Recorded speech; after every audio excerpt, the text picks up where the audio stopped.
Hello all you beautiful talented people. Welcome to A. Thacker Art. I'm Terry Thacker, an old artist learning new tricks because I firmly believe that you can teach an old dog new tricks.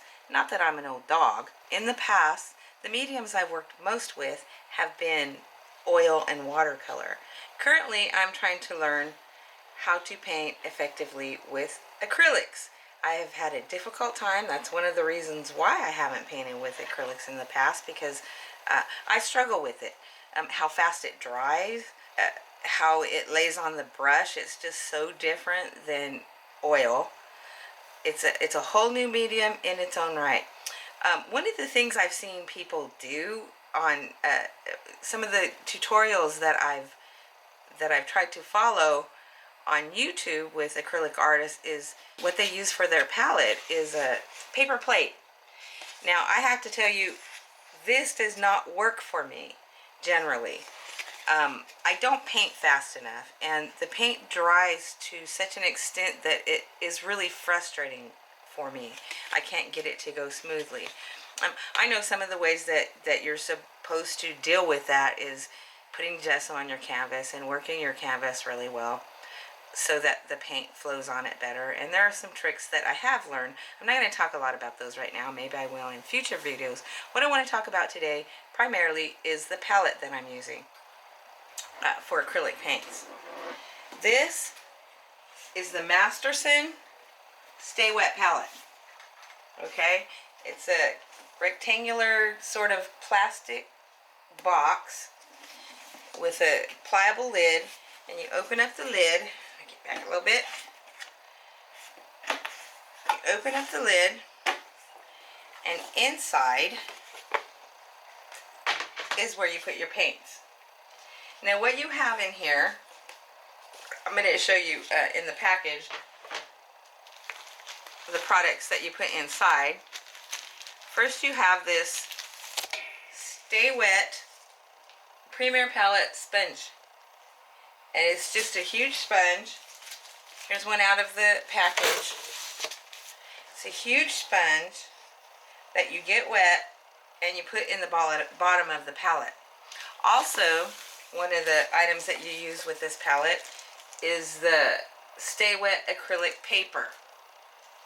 So I already have those two things prepared in my palette here. So you can see on the bottom I have the sponge, and that is wet. It's very wet actually. And here's the acrylic paper palette that you put on top of the sponge. Before you put the sponge and the paper in the palette box, you have to prepare them. They suggest in the directions that you soak the palette paper for, I don't know, 15-20 minutes. I forgot what it said in the directions, but quite a bit of time in the hottest water you can. So what I do is I boil some water, and I actually I don't have a sink big enough to put that piece of paper in, or clean enough probably, because I do a lot of cooking too, and I don't want to mix up my cooking stuff with my art stuff. So I just put, I boil some water. I boil the water because I've actually had a wet palette in the past, and I've had it mildew because I guess of some of the bacteria or whatever that was in the water. So I boil the water. And then I just put the palette paper into the palette box and pour the water right on top of it, and then just kind of swirl it around until it soaks into the paper. Then I take it out and line up and put the sponge in the bottom, and then it gets to the size that it's supposed to be, and it soaks up the water, and I kind of put them in and then put the paper back on top of it. Then you put the paints directly onto this, and while you're not using it, you take this lid and you put it on your palette like so. And with this particular, I've had different palettes where it wasn't as hard to get the lid on, but I actually don't mind this. I think this one's a little bit better. although you have to really make sure that it's closed really tightly. But I really like this palette. The paints will stay pretty good for about a week or so while you're using them. If you don't use them for a while, they tend to dry out. This is not actually airtight, so this is not a good travel palette, but it's a good studio palette. So this works for me, and I hope you enjoyed this review. In my next video, I will probably set up a palette.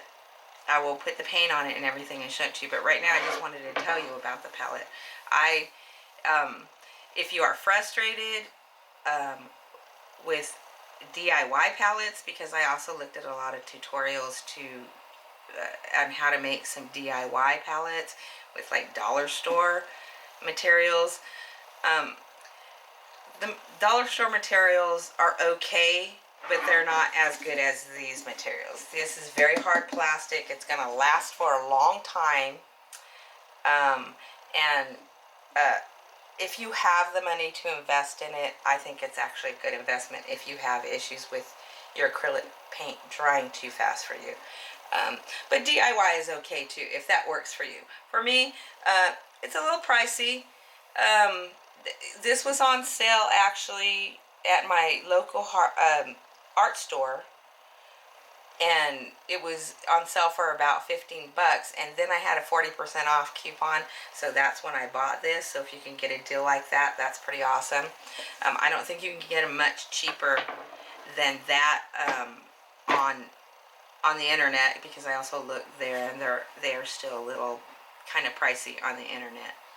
Still, if you're doing a lot of work in acrylics, and again, if you have the issue with them drying out on you too fast, I would suggest it, especially if you're learning. When you get real good at it, you may not need to use this. And again, if I get real good at it, I may not need to use it. But at this point, since I am learning this new trick, this palette works great for me. So I hope you enjoyed this video. This is just a short one, a review on the wet palette that I use. And next time I will set the palette up and maybe do a painting for you. And I hope you enjoyed this review. And I will love and peace to you. And I will get back to you later.